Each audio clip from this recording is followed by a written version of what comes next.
Պետրոսի և Հովհաննեսի համարձակությանն նիտես և վերահասու լինելով, թե նրանք տգետ և անուս մարդիկ են, զարմացան, որովհետև ճանաչում էին նրանց, որ Հիսուսի հետ էին,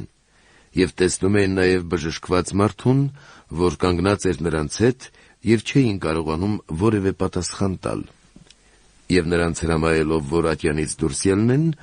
խորհրդակցեցին միմյանց հետ և ասացին. «Ի՞նչ պիտի անենք այս մարդկանց,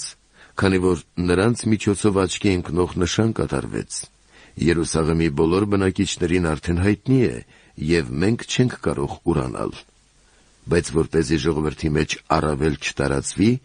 սպառնանք նրանց, որ ոչ մի մարդու այդ անունով այլևս չխոսեն»։ Եվ նրանց կանչելով պատվիրեցին Հիսուսի անունով ամենևին չխոսել և չուսուցանել։ Իսկ Պետրոսն ու Հովհաննեսը պատասխան